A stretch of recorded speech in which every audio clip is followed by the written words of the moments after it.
نيجي بقى لاهم المدن الموجوده في المانيا. كان عندك 3 مدن: هامبورغ وبرلين وميونخ. هامبورغ دي يعتبر من اهم الموانئ اللي هناك، وهي قريبه من بحر الشمال. اما برلين دي العاصمه السياسيه، وقال لك فيها عدد سكان حوالي 3.4 مليون نسمه. اما بقى ميونخ دي في الجنوب، وبيسموها عاصمه اقليم بافاريا، وطبعا بيوجد بها مقر عدد من الشركات والمصانع الالمانيه العالميه. اخر بقى حاجه عندي اللي هي العلاقات المصريه الالمانيه. هما علاقتين: علاقه ثقافيه وعلميه، وعلاقه اقتصاديه.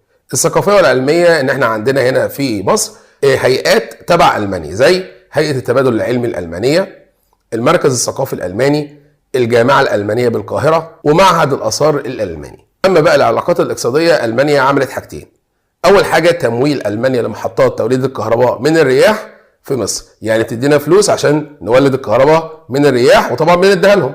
تاني حاجه تصدير واستيراد المنتجات، زي ايه؟ قال لك مصر بتصدر لالمانيا البترول، الغاز، الملابس. اما بقى مصر بتستورد من المانيا الصناعات الكيميائيه، الالات والسيارات.